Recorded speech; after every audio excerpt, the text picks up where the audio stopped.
Matthew 28 verses 12 to 15, ifunda the Passion Translation. So the chief priest called a meeting with all the religious leaders and came up with a plan.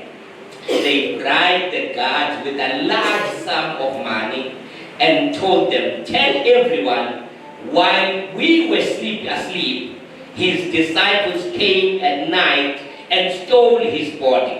If Pilate finds out about this, don't worry, we will make sure you don't get blamed." So they took the money and did as they were told. That is why the story of the guards is still circulated among the Jews to this day. So no servant can serve two masters, for either he will hate the one and love the other, or else he will hold to the one and despise the other. Ye cannot serve God and mammon. First Timothy 6:10. If you find the NLT, the Passion Translation, NLT it, for the love of money, already correct about imali. For the love of money is the root of evil, not money. The love of money is the root of all kinds of evil. And some people craving money have wandered from the true faith and pierced themselves with many sorrows. Passion Translation. Loving money is the root of all evil. Some people run after it so much that they have given up their faith. Craving more money pushes them away from the faith into error, compounding misery in their lives. Let's pray. Father, Yesu lako khuluma ngalo ngosuku namhlanje ngoJesu Kristu inkosi. Amen. Khona uzothi excited umuna umakhelwane nje ukhona umakhelwane show me the money. Yeah, uthola umuntu ethanda show me the money.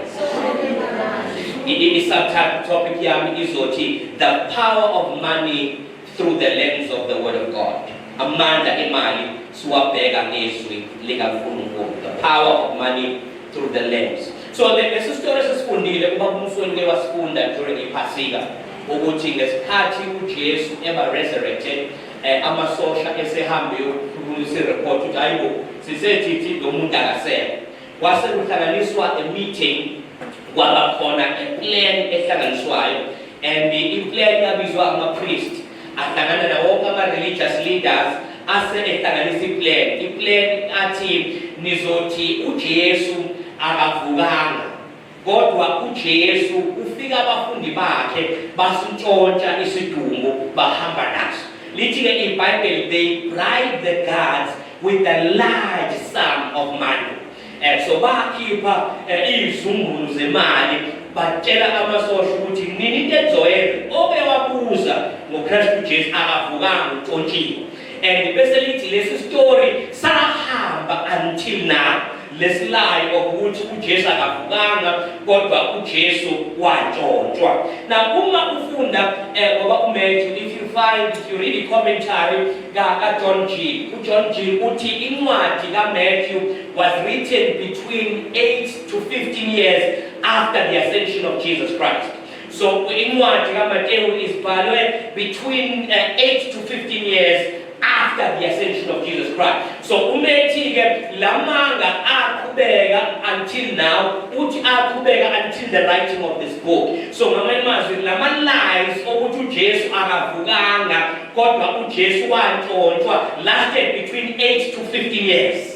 So for about 8 to 15 years kunamanga okuthiwa uJesu akavukanga kodwa umzimba kaJesu untshontshiwe and amandla alawo manga aphuma emalini eyanikwa amasosha ukuthi akambe amandla. So ngamanye amazwi imali has the power to spread a lie and sustain a lie. Imali inamandla to spread a lie and sustain a lie. So for about 8 to 15 years, unamanga akholayo ngenxa yokukhishwa isamba semali. So if imali ingakhishwanga lawo manga bengekabe khona kodwa because there was money said vele ukuthi imali has the power to sustain and advance. Imali inamandla okugcina nokuqhubekisa. So for 8 to 15 years kukunelayo untshontshiwe umzimba kodwa noma evukile, but into authenticate ukuthi la bangakhumeka among some of the Jews ilento yokukhishwa imali. So in other words, ngesikhathi bezofuna le plan yabo ibe success, ngathi amasosha athi for it to be a success, show me the money.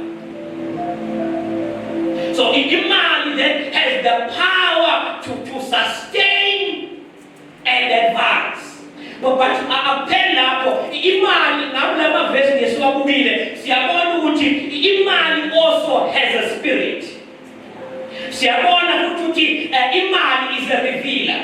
Ngoba aba-priests and religious leaders kodwa ahlangana enza plot yokuthi kube khona amanga asekhipha imali. So imali revealed ukuthi they are not really priests and religious leaders kodwa they are liars. With imali ibingekho bebezovela baba-priest kodwa imali ethe mayiqhamuka isikhishwa iye emasosheni iyaveza. Namasosha siyazi ukuthi thina they are strong moral issue people, abantu abanama moral abahamba nge-order kodwa mekhishwa imali kuyaveza ukuthi noma begqoke kuma-uniform of being strength and abantu upholding the law kodwa imali reveals ukuthi over and above into abayigqokile and what they stand for, they are very weak in moral ngoba money is a revealer. Imali yakuveza ukuthi who are you? Imali yakuveza ukuthi what do you stand for? Awukakazazi until you really get money. So kuyasiza ukuthi make sure you find yourself in God. Khona mhla yafika le mali oyilindele uzovela umuntu owakhiwe enkosini. Awuthi imali bese yakuveza cha wena ubusathanda inkosi ngoba vele ayikho enye into kungayenza ngoba imali ingekho. So money is a revealer, but not money is a revealer. Abithi lama priests and religious leaders banenkinga yokuthi we have a question yokuthi how can we silence lento yokuvusa. So money is the answer of all things. So into yamafowethu ifuna ukuthi nje I'll break it down. Before we figure, I want to look at the characteristics of money. If we look at the characteristics of money, the power of money. One of my characteristics in Funwabuga, but before Wabuga, but also Proverbs 18:21. You say I was from Proverbs 18:21. What in Passion Translation? Your words are so powerful that they will kill or give life. And a talkative person will reap the consequences. EPSBET. Life and death are in the power of the tongue, and those who love it will eat its fruit. Now, if we link amehlo nangale ekhuluma ngalo namhlanje abamanje ukuthi babathi amandla okufa nokuphila asolimini. If kusho ukuthi uma ukhuluma you can either bring life or death. But the inverse yakhona ithi sisiziningi uma ukhuluma kukhona ukuphila nokufa, but futhi umuntu amandla osolimini uma uthuli there's still life and death. Ngamanye amazwi uyakwazi ukuyikhuluma into your success or death, or uyakwazi ukuba silent into your success or your death. Ngoba kuneyindawo noma ukwazi ukukhuluma kungafanele ukhulume, kuneyindawo noma ukwazi ukuthula kungafanele uthule khona. Ngoba when the righteous are silent, people begin to suffer. So kukunamandla, there is life and death. So whenever kuzana semalini, there is some life and there is some death in money as well. Being able to talk or not talk about money, inayo into yenzayo ekutheni sikwazi ukubona the success or the strength of money. Uyazi for example ukuthi ngoba ngibeka show me the money or what to take example, but what you have to cringe kancane ukuthi kuzokhulunywa ngemali. There's a bit of discomfort ngoba sikhuluma ngemali esontweni. There's a bit of ukuthi uba reserved ukuthi noma eqala kanje ngakuyaphi usefuna imali engakanani thina uyifunelani imali ngobani you have got into a place ukuthi awusekho comfortable in talking about money. Baba inkinga amandla okufa nokuphila asolimini. So ngamanye amazwi, if you don't talk about something, kusho ukuthi wena unalento ethi kahle kahle awuyidingi lento and awunayo confident lento iyeza. So ugcina ungakhulumi. So if we really want to experience lento esezwini about money, kufanele sifinyelele lapho na sibe comfortable ngokukhuluma ngemali. Njengoba kuyakhulunywa ngemali. No mthetho. Mbele mthetho yakhulunywa ngemali. Mthetho sompeni yakhulunywa ngemali. So sidinga to get to a place la khona usuka from the discomfort of ukukhuluma ngemali. Now the issue yet discomfort yokukhuluma ngemali ayikho limited, restricted to esontweni. I-issue yokukhuluma ngemali nasemakhaya. Yazi emakhaya niyemthule zonakala izinto nithule. Kodwa ningafuna ukukhuluma ukukhala mina no50 rand angazi wena namali sinesidimo la wenza izinto zakho nomunye izinto zakho kodwa khona izinto zasekhaya engalungi ngoba we are not comfortable talking about money. But akusizi ungabi comfortable ngoba inkinga masifikile soba besiyakunamali. But if besikhulumile besizokwenza different choices. But if singakhulumi umuntu ugcina enza ngendlela yakhe. But we are working under one home izinto egcina ingalungi ngoba asifuni ukukhuluma mali. Makira ngiyakhulunywa ngemali. Ukhulunywa ngayo ikhona, ukhulunywa ngayo ingekho, ukhulunywa ngayo sizama, ukhulunywa ngayo sikhona. Kuyakhulunywa ngemali ngoba besingakhulumi ngemali sizokuba ne-image yokuthi imali ikhona kanti ingekho. Siphinde sibe ne-image yokuthi imali ayikho kanti ikhona. Yakhulunywa ngemali. So now kulesi story I found 5 characteristics of money. Ngibone number 1 ukuthi money it has a spirit. Ukuthi umoya lo baphushile ukuthi kufanele bakhaphe into kaJesu. But ukuze bakwazi ukuyenza kufanele bakwazi ukuyifanda ngemali. So there's a spirit imali masikhona ukusengakwazi ukuthi into ethile ingenzeki ngenxa imali ikhona. Now number 2 what I found ukuthi imali sustains. Imali yagcina. The manga were sustained for about 8 to 15 years. A manga, but they were sustained. But manga were advanced. Every year I could they were advanced by money. But number 4, symbolic money is a revealer. Very little priest alliance.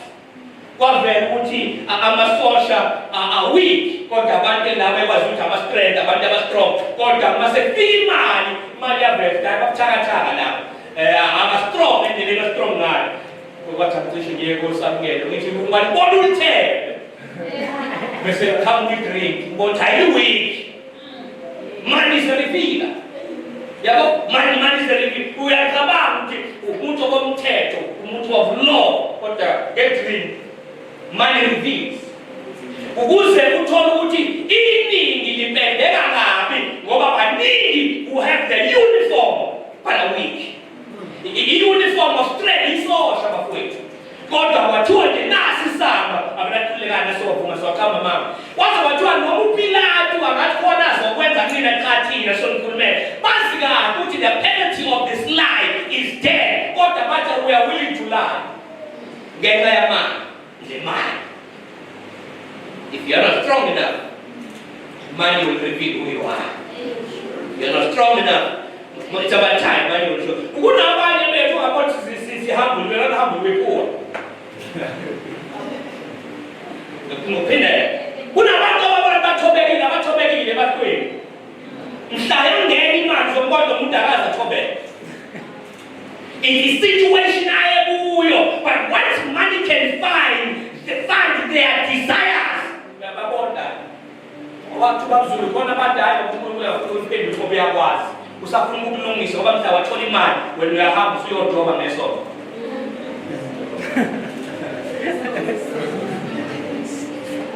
No, it's just that me and my colleagues are fishing this Sunday, but we'll see you next Sunday. It's a free man. Man is a reveal that when you may see the one's way. When you see my thing, I have call. But the answer about the Messiah card in your malad. But not only that, the inverse, which are they chase it so much. Besaifuna. At James, they even that they even leave the faith. But they chase it so much. But they are willing. Which they can lose. So number 4, money is a revealer. The one I'm hoping we are about we analyze, we introspect, we check, we check. I mean, I got an better. Mama is Number 5, money is the answer. In my even, money happening. Money, but I didn't as full just local goods to Google in your bed. There were 2 Google and see a paid with car because money answers. And there's a lie, money answers. But the third the first point or the first characteristic which money has a spirit. Money in a more. Money in a more. So if you are reading Matthew 6:24 and Luke 16:13, you can write with values Luke 16:13, but now Matthew 6:24, it's the same verse here. We go to Matthew 6:24. No man can serve 2 masters, for either he will hate the one.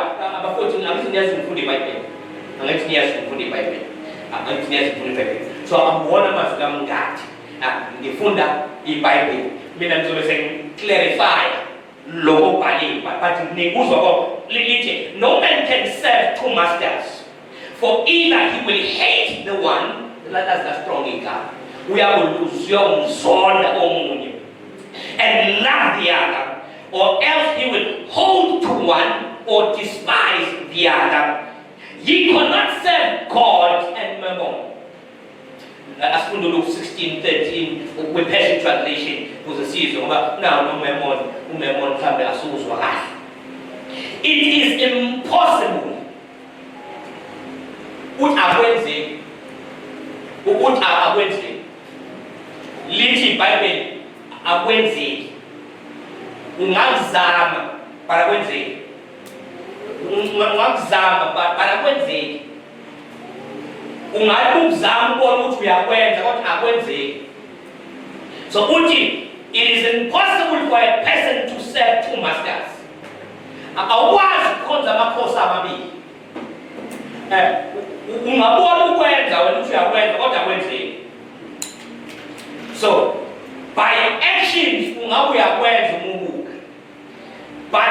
by definition and root, it's impossible. So, it is impossible for a person to serve 2 masters at the same time. Let's catch a sword. You will be forced to love one and reject the other. One master will be despised and the other will have your loyal devotion. Of course, yeah. Very loyal, when it comes to serve. But little mama masters out too, uzo tembega moye, komunye ngeke tembege. No wazama ukutembega kubona bobabili. Kodwa the more ukhonza bobabili, kuzovela uyedwa umkhonza. Your choice between God and the wealth of this world is no different. You must enthusiastically love one and definitively reject the other. Ufanele uzinikele koyedwa ngokupheleleyo bese uzisusa komunye ngokupheleleyo. You cannot be in between. Ufanele wazi who am I serving? The same Luke 16:13. No one can serve 2 masters, for you will hate one and love the other. You will be devoted to one and despise the other. Now you cannot serve God and be enslaved to man.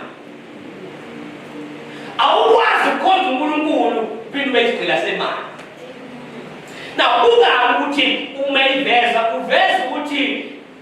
there are masters. You cannot serve 2 masters. A master is the owner, is one who controls. Master, sikuluma ngo ulaulayo. Mesikuluma ngo master sikhuluma ngaloko okubusayo, mesikhuluma ngomaster, sikhuluma ngalokho kwenza ini ngasikhatsini nobani kanjani ke, that's the master. And lithi iBhayibheli uMatthew noLuke baraise imali to the level of being mastered like God. Bathi imali ithathwa ibekwe kwizinga elifanayo noNkulunkulu mekuze ku7 yokuthi God does not compete with the devil. Ngayiphinda le? uNkulunkulu bethu asiyamkhonza akakompete noSathane. Ngalama verse kule context uvela umeseva uNkulunkulu umuntu akhompitha naye is money. So God's competition in our lives and heart but the competition evela of service, not worship, service is imali. Ukuthiwa imali is a master and God is a master. But kuphinda kube khona imaster ethandwa kakhulu engebesiya despise. How do you know that money has a spirit? How do you feel? How do you feel? How do you feel? Umoya okwazi ukwenza ukuthi put joy in the house of the Lord. It is a spirit that makes you feel defensive in the house of the Lord. Yabona ngikhuluma ngemali kodwa umoya wemali lokusebenza kancane esithandweni sakho. Tumfundisi usepersonal. Fundisi is now touching our business. Fundisi ungenako ngoba ithina sisebenzayo. Ithina esivuka ekuseni sisafarisha siyosebenza. That's the thing. Ufika ngo7 bethiwa ungena athi7 bethi ungena u7 wena ngo7 bakusuhlele diskini. Awuyabo? Why? Ngobani? If you are being on time, it affects your money at the end of the month. When Mausolova, more than one day, you make another lie. You to get a letter that can be given to your master, not the manager, but the money at the end of the month. Show me the money. Show me the money. So,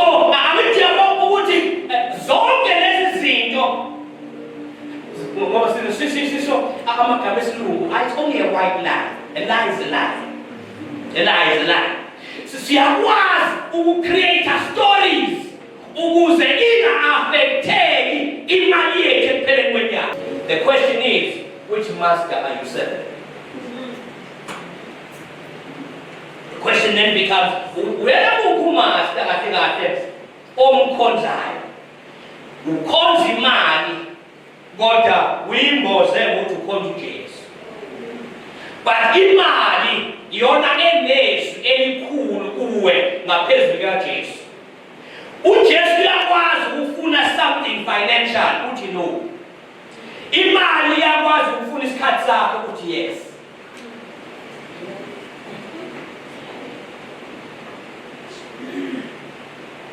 Show me the money. So then, money is elevated to a place of almost, when it comes to serving, we emphasize it, to serving. Ubekwa kwi-level omkhulu. What you said. Now the problem, the problem 18, you cannot serve two masters. Imali was never designed to be served. Imali was designed to serve. God, that when the spirit of money begins to control you, imali is saved when you serve imali. Now, in the issue that this is an issue that God needs to help us. When we are called, when we are called, especially Utina, and when we find ngemali ukuthi money is no longer serving us, but ithina esikhonza imali. Imudi yakho injalo ukuphela kwenyanga bakuthi ngithithi manje waphela uthithi imudi yakho injalo. Awujabo before sikhulume ngokuthi sicela unikele, before sikhulume ngokuthi sicela ishu, ake simene lapho singayela, let's deal with the 90 and not the 10. Yokuthi already lo 90 wena vele indlela umoya umali okhontola ngayo, it's impossible to give the 10. So asikwazi kuya to the 10 because imali has controlled you so much. Bafowethu landelani ngiphe nathi into advice ngiphe nathi information yamanje. Yabona ngicela ukusebenza, never allow money to control you so much until your debts are above what you get paid. So ikwaletu bafowethu is not just ukuthi siyahlupheka, ukuthi imali isheshe yasibamba, yasicontrola, siyasifaka ekweletini ukuthi emva kwalokho imali sikwazi ukuyicontrola after that. Iyona controla thina. Iyona etshela ukuthi ufuna ukuya out uzoyanini. Iyona etshela uzokwazi noma ngeke ukwazi. Iyona ezokutshela ukuthi uzokwazi ukuhlala uhleli khona noma ngeke ukwazi, because the spirit of money captured you at an early stage. Abanye ababona imali moya wemali laba no ngeke ibambe mehluphelo. Uthatha khona abantu umoya wemali has made them rich, because indlela aba-rich ngayo they will never enter into the house of the Lord. It's controlling. So kule umoya wemali does not make you poor. Umoya wemali reveals who you are and then it pushes you to the level so izokwazi ukubamba. Khona abanye abantu abazoba nemali, and the reason benemali ingokuyazi kumele babanike imali ngeke baye enkonzweni. Khona abanye abazizwe kumele babanike imali, they will serve God in a great and mighty way. So hlale sikhuluma bese ngabaniki. So imbalance yomoya wemali akhona ukuhluphekisa, ukucheck ukuthi inhliziyo yakho ikephi bese isebenza leyo, because money has a spirit. So kubalekile ukuthi bamba la uthena you cannot serve two masters. In other words, determine very early ukuthi whether you are not a servant of money, but you are a servant of Christ. Now leli gama futhi elithi serve, ileli gama elithi ukuba isigqila. You become a slave. Uthi a slave cannot have two masters. Uyacabanga kuthiwa usuyisigqila semali. When the spirit of money isifikile isimbambile umuntu, ila khona kugcina ama-morals nawe engasekho ukuthi ngiyokwenza noma yini ukuze ngithole imali. Ila sesithiwa khona-ke the love of money is the root of all. Akulona uthando, umoya obambile wathi uyayithanda usayithanda is now lust. Yokuthi wena you are willing to do whatever it takes to get it. Wenza umzimba wakho, wenza impilo yomunye umuntu, wenza ukulimala komndeni, wenza abantu around you are affected just for it. It's no longer about loving man, it's a spirit. So mafowethu kubalulekile ukuthi as you pray for imali, pray for being a slave to Christ. Ngoba ubuye isiqila sikaKristu awukwazi ukuba isiqila semali. Uthi uPaul umeyibeka, what the last line, but I'll read the whole verse. Ephesians 6:6. Try to please them all the time, not just when we are watching you. Besithi, as slaves of Christ. Uthi sizigqila zikaKristu. So uma iBhayibheli ithi you cannot serve two masters. I only have one master and his name is Jesus. And uJesu uyiyona inkosi ebuse empilweni yakho, ekuyiyona elawula impilo yakho, ekuyiyona ephethe impilo yakho. Then money does not make me a slave, but imali becomes a slave to the purpose of God. So utheka kanjani ukuthi lo moya wemali fanele ukhaste kuwe? How do you feel when God wants money? Uzizwa kanjani inkosi mayifuna imali kuwe? Because me feel my God. How do you feel? In the Lord's should tell you. Yeah, when you are free, ungabanjiwe umoya wemali. Noma ungenayo awuofendeki mayifuthi. Ngoba inhliziyo yakho iyathanda ukuthi awukabi namandla. But masuba every time uzwa kukhulunywa ngemali noma ungenayo, incasule ikulimane leyo. It's no longer about wena ungabi nayo imali. There is a spirit working in your life. And umungeko ube alert ngoba it's a challenge ukuthi umuzwa osendlini kaJehova noma ngakhulunywa kanjani ngemali kale noma umuntu omama la angakhuluma kabuhlungu kanjani ngemali, if you are not a slave, it does not affect you. Why? It's not ukuthi akakhulumi kabi, ukuthi wena you are free from what indakhuluma ngayo. Awubambile umoya osabamele kodwa mneke kwakhulunywa ngento kuyo. Offense yaqalisa zonke demons zenu. It's not about demons zenu. Kunomoya ongavumanga ukuthi kudilwe nawo so you can be free. And into ayinawo uvela ucabanga ukuthi inkingi isesontweni. But then when you check imali yakho, uyayibona imali yakho ihambe ngendlela imali ihamba ngayo. Imali yakho ayenzi izinto iyazenza. Bese uthola ukuthi is free, ongenayo imali eyanele, kodwa izinto ayidingayo ziyenzeke engathi imali eyanele unayo. Why? Because lo moya who is working them at their money usukhululiwe kuye. But friends, we have to break down, we have to dismember, and we have to move away lo moya wemali usebenze impilo nje, because money has a spirit. Money has a spirit. So if singakhuleki when it comes to the issues of money, ngalo moya imali yakwazi ukufika ngangaka ngone right kuzala bakhona bayazi imali yakwazi ukufika umasifikile bese nje iyenzeke uthi yabala ubona nanti ngenze but le mali ebikhona nesenzenzile le nani lazo ayihlangana from khona imali esele there's a spirit. But when you casual, you're not praying about it. You are not dealing with it. When the spirit, when bad spiritual money is at work, who call about the celebrating this money? Yes. Who paid it up? Paid it up. The one with the money, who want to have a demand? I don't want to say that. Say that.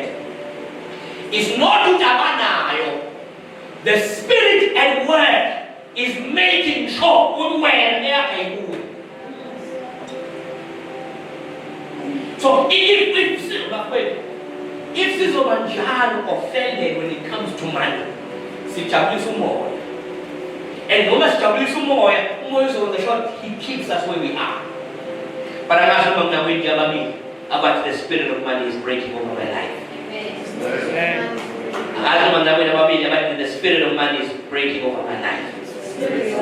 So when it breaks, whether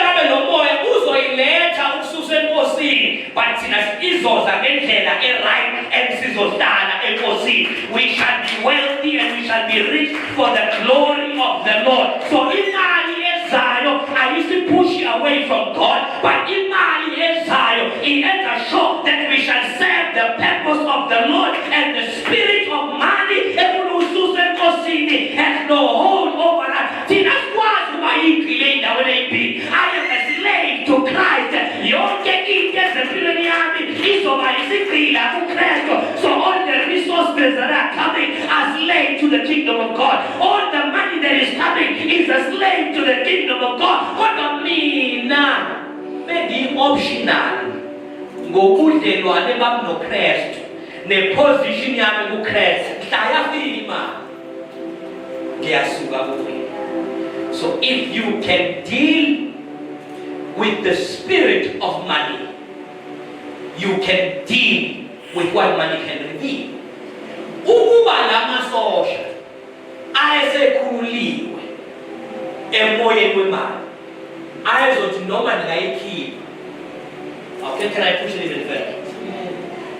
Bafowethu, ukuze uJesu abethele, the spirit of money had to be at work. Uthi umehleli ulapha rumbedla, uthi oyedwa wena uzomkhaphela. But inkinga akakwazi ukumkhaphela until bamofare imali. So as long as ahleli noJesu, ingake yabe khona i-offer, akazi khona umoya wemali osebenzayo phakathi kuyena. But mhlawumbe afika i-offer, lo muntu njalo uJames kakhulukazi, utreasurer weministry kaJesu, uphatha imali. But mhlawumbe nansi iza kuwena, akuyona yeministry, kwayidayisa iministry. So even that spirit worked on Judas Iscariot. What is uJesu? Inkinga kwavela ukuthi you can reject the spirit. Wasebemthathile kwabuya to his senses, wayiphinisele emuva imali but it was too late. But it's a sign that you can stop it before ubani. If uzoba diligent, I'm a slave to him, angihambi naye. So uJudas wayehamba naye kodwa engakabi isigqila sakhe.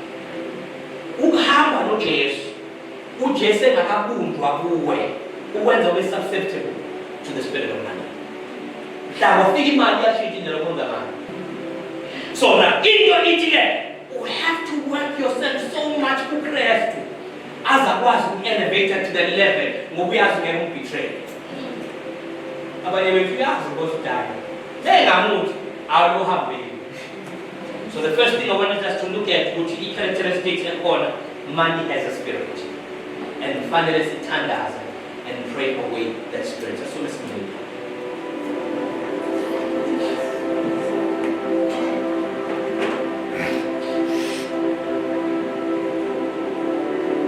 Lithi iBhayibheli asinamnike uSathane isikhala sokungena. Noma you must not give him food to enter. So kunezinto ezenzeka empilweni ayi ngoba zenzeka but zina umnyango. For example, umuntu who has been abused empilweni, as much as ubuhlungu kububi fala umnyango lo wokuthi abe bitter, wokuthi angathembi. So through that pain uSathane usebenza lo muntu. So bafowethu sisonke la kuthi nyazi idemoni ngoba umoya omubi uvela kuSathane ya njengoba ngavela kuSathane kayizo phela nawe uyisho ngempela lento uSathane. But in challenge ukuthi you can embrace it so much izilawule ukuphila kwakho. Kunabantu aba-talkative esibehlangana nabo basithola injabulo kuwe. But ngoba usu-embrace ukuthi izinto azikho, you have robbed us of who you are. Kunabantu esifanele abantu behlangana nawe iy'mpilo zabo yishintsha ungabanikanga lutho just because ubanike wena. But because you have allowed lo moya yokuthi you don't have ukuze iba nento anginakho but anginawo umoya uthi anginakho. Yes, it is true ukuthi awunakho, but remove umoya othi anginakho, because umoya iwona ozokwenza ukuthi ugcine ungenzi lutho. Uyakwazi ukuthi this is the spirit ngathi la ngiyipushe le. Umoya look at this. How are you comfortable? Uphinde ucabanga idignity yakho ungenalutho. Ibe khona ukuthi ungawashaya umuntu iy'buko just to get money. Bese wena uthi no, mina I'm too good for that. Fanele uthole umuntu oyayina to change, but wena uthi mina ngiyenze leyo. There has to be an issue beyond ungabi nakho la. Yokuthi noma i-opportunity yokushintsha isimo ikhona but wena awuyithathi. There is an if. Ngoba uNkulunkulu what you will do. Uzomnenza lento njengoRuth.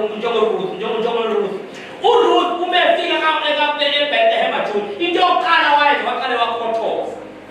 Yini ukukhothoza? Ufika ube khona abavunayo. Lokho kusele kade bevuna ikhona ufika ukuthathe wena.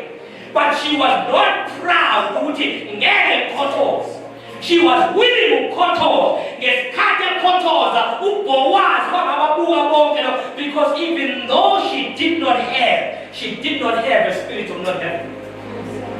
Noma wayenakho kodwa wayekhothoza umuntu onomoya wokuphatha iplaza.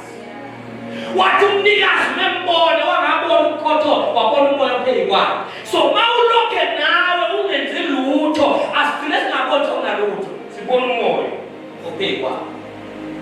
We need to deal with the spirit behind them.